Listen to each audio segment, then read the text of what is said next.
আসসালামু আলাইকুম আ রহমতুল্লাহ। প্রিয় শিক্ষার্থীবৃন্দ, ইজি ম্যাথ কেয়ারে তোমাদের সবাইকে স্বাগতম। আশা করি তোমরা সবাই অনেক অনেক ভালো আছো। আমি আলহামদুলিল্লাহ ভালো আছি। আজকের এই ভিডিওতে আলোচনা করব নতুন ক্যারিকুলাম অতি সত্বর বাস্তবায়ন করা প্রসঙ্গে। অর্থাৎ প্রিয় শিক্ষার্থী বন্ধুরা, তোমরা ইতিমধ্যে জানো বিগত জানুয়ারি মাসে বই পেয়ে তোমাদের সেই নতুন ক্যারিকুলামের বিরুদ্ধে অনেক প্রতিবাদ উঠেছিল, অনেক ঝড় উঠেছিল যে এই নতুন ক্যারিকুলাম আমরা চাই না, এই পরিবেশে আমরা পরীক্ষা চাই না, এই নতুন ক্যারিকুলাম দিয়ে কোনো মেধার পরিবর্তন হবে না। অনেক অনেক প্রতিবাদ উঠেছিল। তৎকালীন জানুয়ারি অর্থাৎ ফেব্রুয়ারি মাসে আমাদের জনাব মাহতাবউদ্দিন স্যার, আমাদের ব্র্যাক ভার্সিটির শিক্ষক, তিনি জোরালোভাবে প্রতিবাদ জানিয়েছিলেন। তার বই, একটি ক্লাস 7-এর বই ছেড়ার মাধ্যমে। তারপরও আমাদের এই নতুন এই ক্যারিকুলাম, এই অযোগ্য একটি ক্যারিকুলাম নিয়ে আমাদের যে অনেক কল্পনা ছিল, প্রতিবাদ ছিল শিক্ষার্থীদের মধ্যে থেকে, শিক্ষকের মধ্যে থেকে, অনেক ব্যঙ্গ বিদ্রুপ, অনেক কিছু কৌতুক করা হয়েছিল।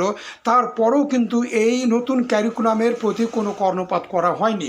সুপ্রিয় শিক্ষার্থীরা, অতএব আমাদের এই নতুন প্রজন্মে, অর্থাৎ যে আমরা অনেক ত্যাগ তিতিক্ষা, অনেক শিক্ষার্থীর যে আমাদের প্রাণের বিনিময়ে আমরা বর্তমানে আজকের এই নতুন স্বাধীন বাংলাদেশ পেয়েছি। ইতিমধ্যেই কিন্তু এই আমাদের নতুন ক্যারিকুলামটি পরিবর্তন করার জন্য বিশেষভাবে আবেদন করেছে, আমরা ইতিমধ্যে জেনেছি। সুপ্রিয় শিক্ষার্থী বন্ধুরা, তো চলো আমরা একটি ভিডিও স্লাইড দেখি যে এই নতুন ক্যারিকুলামের বিরুদ্ধে কীরূপভাবে আমাদের প্রতিবাদী কণ্ঠের ঝড় উঠেছিল। দর্শক সকলকে স্বাগত জানাচ্ছি দৈনিক ইত্তেফাকের অফিসিয়াল ফেসবুক লাইভে। এই মুহূর্তে আমরা রয়েছি ভিকারুন্নিসা নূন স্কুল অ্যান্ড কলেজের সামনে, যেখানে নতুন কারিকুলাম সংস্কার এবং পরীক্ষা পদ্ধতি চালুর দাবিতে মানববন্ধন করছে সম্মিলিত শিক্ষা আন্দোলন ঢাকা এর একটি সদস্যরা, এবং তাদের পক্ষ থেকে যে বিষয় নিয়ে কথা হচ্ছে সেই বিষয়ে আমরা অবশ্যই জানবো এবং আপনাদেরকে জানানোর চেষ্টা করবো। এই মুহূর্তে যারা আসলে এখানে আন্দোলনরত রয়েছে তাদের মধ্য থেকে একজন শিক্ষার্থীর সঙ্গে কথা বলবার চেষ্টা করবো যে আজকে যে নতুন কারিকুলাম সংস্কার এবং পরীক্ষা পদ্ধতির দাবি, আসলে এই সংস্কারটা কিসের সংস্কার এবং একই সঙ্গে পরীক্ষার কোন পদ্ধতিটাকে স্পেসিফিক একটু বলবেন। আমি এই বিষয়ে বেশি ভালো জানি না, বাট আমার জানা মতে এটা ভিত্তিহীন একটা ব্যবস্থা। আগে যখন আমরা যেই কারিকুলামে পড়েছি, অনেক ডাক্তার ইঞ্জিনিয়ার হয়েছে। এই কারিকুলামটা আমার মনে হয় বাচ্চাদের মেধাকে জাগ্রত করতেছে না। ওরা গুগল থেকে নামিয়ে লেখছে, দেখে লেখছে, নিজেদের ক্রিয়েটিভিটি দেখাতে পারছে না। ওরা আরেকজনকে অনুকরণ করছে, ওরা বইটা পড়ছে না, ওরা বাসা থেকে বানিয়ে নিয়ে যাচ্ছে, একজনেরটা অন্যজন বানিয়ে দিচ্ছে। কি শিখলো? এটা ভিত্তিহীন একটা শিক্ষা ব্যবস্থা বলে মনে করি। যেটা ছিল ওইটা ভালো ছিল, কারণ ওদের মাথায় পরীক্ষার প্রেশার নাই, এই জন্য ওরা পড়াটাকে প্রাধান্য দিচ্ছে না।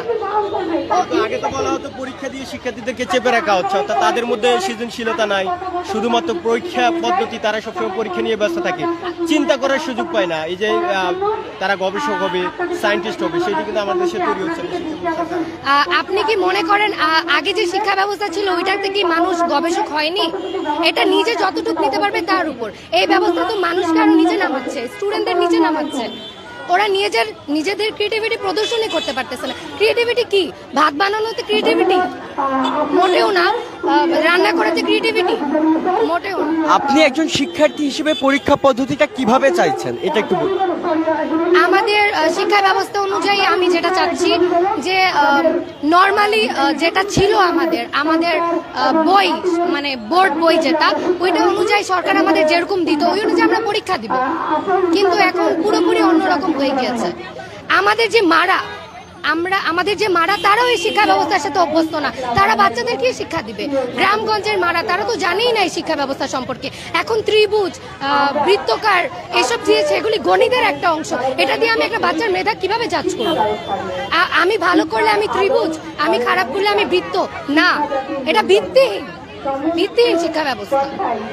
ধন্যবাদ। আমরা কথা বলছিলাম দর্শক একজন শিক্ষার্থীর সঙ্গে, তিনি যেমনটা বলছিলেন যে আসলে একটি তার কথায় যে ভিত্তিহীন একটি শিক্ষা ব্যবস্থা, যেখানে আসলে পরীক্ষা বা আগের যে পাঠ্য বই সেই বই সহ আসলে একটি শিক্ষা ব্যবস্থা ছিল, যেটা আসলে এখন সেভাবে হচ্ছে না বা নেওয়া হচ্ছে না, যেটা আসলে পরিবর্তনের জন্যই আজকে তারা এখানে দাঁড়িয়েছেন। আমরা একটু তাদের যে দাবিগুলো রয়েছে সেটি একটু আপনাদেরকে জানানোর চেষ্টা করব, যে নতুন কারিকুলাম সংস্কার এবং বাতিল করতে হবে তা, একই সঙ্গে 60 বা 50 নম্বরে অন্তত 2 সাময়িক লিখিত পরীক্ষা চালু করে রাখতে হবে, ত্রিভুজ, বৃত্ত, চতুর্ভুজ ইত্যাদি ইন্ডিকেটর বাতিল করে নম্বর ও গ্রেড ভিত্তিক মূল্যায়ন পদ্ধতি রাখতে হবে, শিখন ও অভিজ্ঞতা ভিত্তিক ক্লাসের সমস্ত ব্যয় স্কুলকে বহন করতে হবে এবং স্কুল পিরিয়ডেই সকল প্রজেক্ট সম্পন্ন করতে হবে। শিক্ষার্থীদেরকে দলগত কাজে ডিভাইস মুখী হতে হবে এবং হতে অনুৎসাহিত করতে হবে। দলগত কাজে ডিভাইস মুখী হতে অনুৎসাহিত করতে হবে এবং তাত্ত্বিক বিষয়ে অধ্যয়নমুখী করতে হবে। প্রতি বছর প্রতি ক্লাসে রেজিস্ট্রেশন ও সনদ প্রদানের সিদ্ধান্ত বাতিল করতে হবে।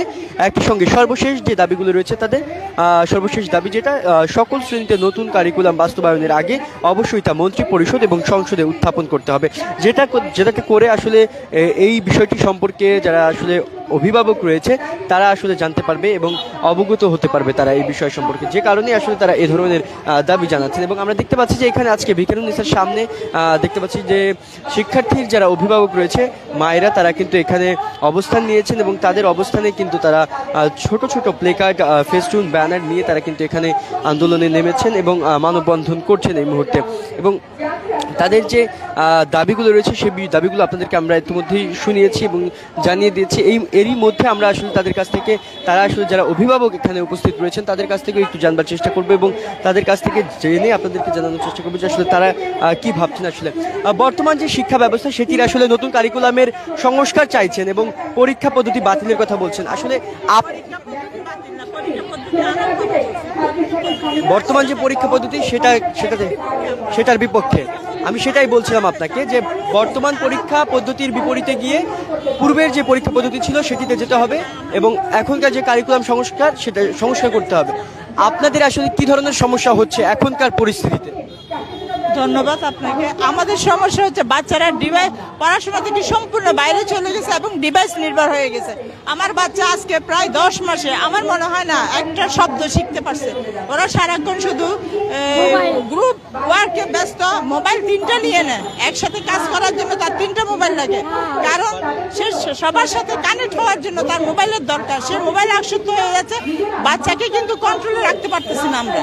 সব মাদের কিন্তু এই অভিযোগটাই আছে। আমরা চাই আমার বাচ্চারা শিক্ষার পাশাপাশি কো-কারিকুলাম অ্যাক্টিভিটিস গুলো করবে, অবশ্যই বক্তৃতা করবে, বিতর্ক করবে, নাচ গান করবে, সব করবে, কিন্তু পড়াশোনা থাকতে হবে ওদের। ওরা এখনো পর্যন্ত বীজগণিতের বউ জানে না মনে হয়। আমি আমার মেয়েকে জিজ্ঞেস করছি A+B হোল স্কয়ার সূত্রটা বলে, এটা 6-এ পড়া হয়, কিন্তু এটা 7-এ 6-এ যেহেতু ওদের করোনা ছিল ওরা ক্লাস করতে পারে না, 4 থেকে 6 পর্যন্ত ওরা ক্লাস করতে পারে না। 7-এ এই শিক্ষা ব্যবস্থায় আমরা বাচ্চারা সম্পূর্ণ ধ্বংস হয়ে গেছে। ডিভাইস বলতে আপনারা স্পেসিফিক মোবাইল অথবা ল্যাপটপ অন্যান্য কিছুকে বোঝাচ্ছেন, যেটার মাধ্যমে ক্লাসের যে নোটগুলো অন্যান্য কিছু দেওয়া হয়, যেটার কারণে তারা ওটার সাথে সম্পৃক্ত হওয়ার কারণে তাদের যে পাঠ্য বই বা একাডেমিক যে পড়াটা সেটা মানে ফিজিক্যালি যে বইয়ের সাথে অ্যাটাচমেন্ট সেটা হচ্ছে না। না, সেটা হচ্ছে না, সেটা আমরা ফিরে চাচ্ছি। ওরা আগে বই আসক্ত, বই পড়ুক, তারপর ওরা আদার্স পড়াশোনাগুলো করুক, কিন্তু আমরা ডিভাইসে আসক্ত হয়ে যাচ্ছে, কারণ ওরা ওখানে কাজ বেশি করে না, ওরা আড্ডা মারে বেশি, আড্ডাটা বেশি মারে। ধন্যবাদ আপনাকে। দর্শক শুনছিলেন যে আসলে ডিভাইসমুখী হওয়ার কারণে তাদেরকে কিন্তু আসলে তারা আড্ডা কিংবা গ্রুপ তৈরির মাধ্যমে তারা কিন্তু একটি দীর্ঘ সময় পড়াশোনার ভেতরকার যে দীর্ঘ সময় সেটা তারা অন্যভাবে কাটিয়ে দিয়েছে, পড়াশোনার মধ্যে নয়। সেই কারণেই তাদের আজকের এই আন্দোলন এবং তারা চাইছেন যে পূর্বের যে পাঠ্যপুস্তকের যে পড়াশোনার যে ব্যবস্থাটি রয়েছিল এবং একই সঙ্গে কারিকুলাম, নতুন কারিকুলাম সংস্কার তারা কিন্তু চাইছেন এবং একই সঙ্গে পরীক্ষা পদ্ধতিতেও কিন্তু তারা পরিবর্তন আনতে চাইছেন। আমরা পরীক্ষা পদ্ধতির যে পরিবর্তন সে বিষয়ে একটু জানবার চেষ্টা করব যারা আসলে এখানে অভিভাবক রয়েছেন। আমরা যদি সংস্কারের কথা আপনারা বলেছেন, পরীক্ষা পদ্ধতিতে কি ধরনের পরিবর্তন চাইছেন? পরীক্ষা পদ্ধতি বলতে আমরা এই মানে বাচ্চারা যেন মানে আমরা পরীক্ষা করি বছর শেষে বা ষান্মাসিক যেটা পরীক্ষা হতো, আমরা চাচ্ছি পরীক্ষাটা থাকবে। পরীক্ষার দায়বদ্ধতা না থাকলে তো হয় না। আর সবচেয়ে বেশি আমরা জানি যে 6 থেকে যেটা বলে বয়সন্ধিকাল, সেই বয়সন্ধিকাল নিয়ে আমরা এমনিতেই তো চিন্তিত। সেখানে ওরা যেহেতু ডিভাইস পেয়ে ফেলছে হাতে, এখন তো ওরা আউট অফ কন্ট্রোল। যখনই আমরা বলছি বাচ্চাকে, ওরা বলে আমরা কাজ করতেছি, গ্রুপ ওয়ার্ক করতেছি। আর বাচ্চারা এমন হয়েছে যে বইয়ের সাথে সম্পর্ক নাই, যে কোনো জিনিস হোমওয়ার্ক দিলে ইউটিউবে বের করে একটা সাধারণ জিনিস ইউটিউবে রেডি, বাস ওইটা বইয়ে বসায় দিচ্ছে। মানে তার নিজের মেধা থেকে কিছুই করতেছে না, অথচ এখনই মেধা ঘোরার সময়। আমরা জানি যে বয়সন্ধিকাল বাচ্চাদের বিভিন্ন রকম করে করতে হয়, কিন্তু ওরা এখন পথভ্রষ্ট হয়ে যাচ্ছে। আমরা একটা সুষ্ঠু জাতি পাবো না, যা অবস্থা আরম্ভ হয়েছে। এর জন্য আমরা চাই দায়বদ্ধতা থাকে, পরীক্ষা থাকে। ধন্যবাদ। দর্শক শুনছিলেন যে পরিশেষে আসলে দাঁড়িয়ে তারা যে বিষয়টি বলছেন যে বারবার আসলে ডিভাইস মুখী হওয়ার কারণে কিন্তু এই ধরনের সমস্যার সম্মুখীন হচ্ছেন, এবং তাদের যে মায়েদের যে বিষয়টি, তারা কিন্তু সবসময় একটি চিন্তার মধ্যে থাকেন বয়সন্ধিকালে, যেটি তাদের মেধা থেকে শুরু করে, মেধা বিকাশ থেকে শুরু করে তাদের যে অন্যান্য সামাজিকভাবে তাদেরকে যে বড় হয়ে ওঠা, বেড়ে ওঠা, সেই বিষয়টিতে আসলে বাধাগ্রস্ত করছে এই ডিভাইসগুলো। এবং সে কারণেই তারা এই ডিভাইসমুখী না হয়ে একটি ফিজিক্যালি পড়াশোনার ব্যাপার তারা রাখতে চাইছেন, এবং বিদ্যালয়ের বা কলেজগুলোতে তারা যাতে আসলে সরাসরি শিক্ষা ব্যবস্থার সাথে সম্পৃক্ত হতে পারে, সেই বিষয়টি কিন্তু তারা বলছেন। দর্শক, এই ছিল আসলে এখান থেকে সবশেষ আমরা ছিলাম এতক্ষণ ভিকারুন্নিসা স্কুল অ্যান্ড কলেজে, ভিকারুন্নিসা নুন স্কুল অ্যান্ড কলেজে, এবং সেখান থেকে আজকের এই আন্দোলন এবং তাদের যে মানববন্ধন, সেটির সবশেষ অবস্থান জানাচ্ছিলাম। আমি আসলে কোনো পজিটিভ দিক দেখছিলাম, তো শিক্ষামন্ত্রীর কাছে আমাদের আবেদন, শিক্ষামন্ত্রীর কাছেও অবশ্যই যে আমাদের আগে শিক্ষামন্ত্রীকে যেন ফিরিয়ে দেয়। এই তো আর কি আমাদের মানে একটাই চাওয়ার, ওরা যেন শিখতে পারে, বাচ্চারা যেন। শিক্ষার্থী বন্ধুরা, এতক্ষণ আশা করি তোমরা যে স্লাইডটি দেখলে, ভিডিও ক্লিপটি দেখলে, সেটি প্রতিবাদের একটি বিশেষ ঝড় উঠেছিল গত ফেব্রুয়ারি মাসে।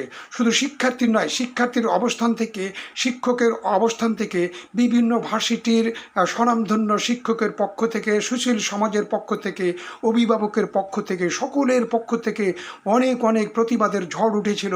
এবং সেই নতুন ক্যারিকুলাম অযোগ্য একটি ক্যারিকুলাম, এটি আমরা চাই না। আশা করি এই ভিডিও ক্লিপের মাধ্যমে তোমরা এনশিওর হলে যে এই নতুন ক্যারিকুলামটি তোমাদের জন্য কতটুকু অযোগ্য। তার কারণ আমরা বর্তমানে ইতিমধ্যে সব ধরনের পরীক্ষা নিরীক্ষার মাধ্যমেই আমরা কিন্তু প্রমাণিত হয়ে গেছি যে এই নতুন ক্যারিকুলাম বর্তমান সমাজকে উন্নতি করার জন্য একটি ক্যারিকুলাম না, মেধা বিকাশের জন্য একটি ক্যারিকুলাম না। শুধু এই ক্যারিকুলামটি সুপরিকল্পিতভাবে একটি মহলের সন্তুষ্টির উদ্দেশ্যে তারা পরিকল্পিতভাবে ষড়যন্ত্রণামূলক এই ক্যারিকুলামটিকে বাস্তবায়ন করার জন্য, জাতিকে এই সোনার ছেলেদেরকে তাদের মেধাকে নষ্ট করার জন্য, পঙ্গু করার জন্য একটি পরিকল্পনা হয়েছিল। তো যা হোক, আমাদের আল্লাহর অনেক মেহেরবানি যে আমাদের সেই পরিকল্পনা থেকে পরিত্রাণ দিয়েছে, আমরা পরিত্রাণ পেয়েছি। আমরা বর্তমানে সুন্দরভাবে, সাবলীলভাবে একটি স্বাধীন রাষ্ট্র পেলাম আবার নতুনভাবে।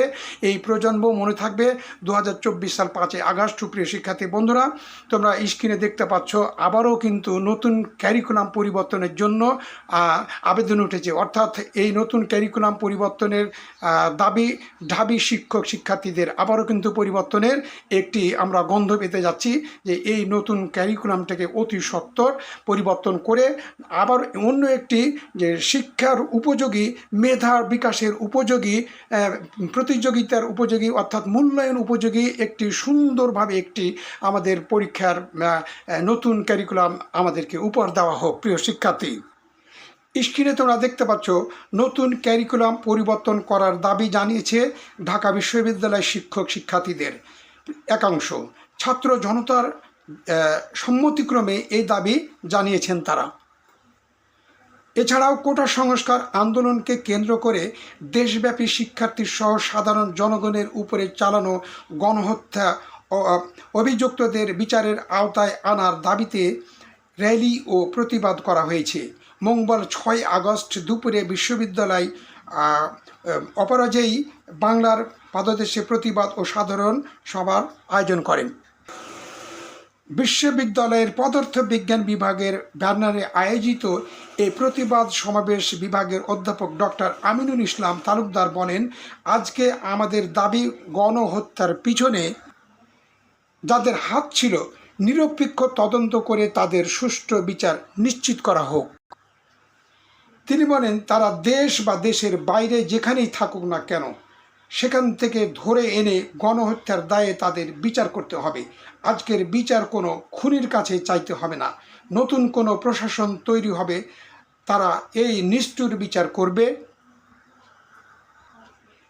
এই শিক্ষক আরও বলেন, আমি 90-এর গণ আন্দোলন করেছি। 90-এর গণ আন্দোলন শিক্ষার্থীদের এই প্রিয় শিক্ষার্থী, এতক্ষণ আমরা যে ভিডিওটি তোমাদের সাথে শেয়ার করলাম, তোমরা অবশ্যই ভিডিওতে বেশি বেশি করে লাইক করবে, কমেন্ট করবে এবং শেয়ার করবে। তার কারণ তোমার লাইক, শেয়ার, কমেন্টের মাধ্যমে পুরো জাতিকে জানিয়ে দিতে হবে যে সত্যিকার অর্থে আমরা এই মূল্যহীন ক্যারিকুলাম আমাদের দরকার নেই। আমরা চাই না এই মূল্যহীন ক্যারিকুলাম দিয়ে আমাদের মেধার বিকাশ হওয়া সম্ভব না। এই মূল্যহীন ক্যারিকুলাম দিয়ে আমাদের ইঞ্জিনিয়ার, ডাক্তার, প্রজন্ম ভালো মেধা সম্পন্ন একজন শিক্ষার্থী হওয়া সম্ভব না। অতএব তোমরা অত্যন্ত মনোযোগ সহকারে বেশি বেশি করে কমেন্ট করবে। যে স্থান থেকে তোমরা দেখছো অবশ্যই তোমাদের মতামত কমেন্ট করে আজকে এই কমেন্টের মাধ্যমে অবশ্যই তোমাদের সেই কমেন্টটিকে অবশ্যই আমাদেরকে যে দৃষ্টিগোচর করতে হবে যারা পৃষ্ঠপোষকতা আছে তাদের নিকট, তাদের যেন এই কমেন্টগুলো দৃষ্টিগোচর হয় এবং অবশ্যই আমাদের এই নতুন ক্যারিকুলাম, যে ক্যারিকুলাম বর্তমানে অযোগ্য ক্যারিকুলাম, একে আমাদের বাদ দিয়ে একটা গ্রহণযোগ্য ক্যারিকুলামের যেন অতি শীঘ্র ব্যবস্থা করা হয়। প্রিয় শিক্ষার্থী, আজ এ পর্যন্ত ভিডিওর আলোচনা। পরবর্তীতে দেখা আছে অন্য কোনো গুরুত্বপূর্ণ একটি ভিডিও নিয়ে। সে পর্যন্ত সবাই তোমরা যে যেখানে যে অবস্থায় থাকবে ভালো থাকবে এবং সুস্থ থাকবে। সকলেরই সুস্থ মঙ্গল দীর্ঘায়ু কামনা করছি এবং পরবর্তী ভিডিও দেখার আমন্ত্রণ করছি। পরিশেষে একটি দাবি, ভিডিওটি যদি ভালো লাগে তাহলে অবশ্যই চ্যানেলটি সাবস্ক্রাইব করে সাথে থাকবে এবং আপডেট নিউজ পেতে অবশ্যই চ্যানেলটি সাবস্ক্রাইব করবে। এতক্ষণ পাশে থাকার জন্য, ভিডিওটি দেখার জন্য সবাইকে অসংখ্য ধন্যবাদ।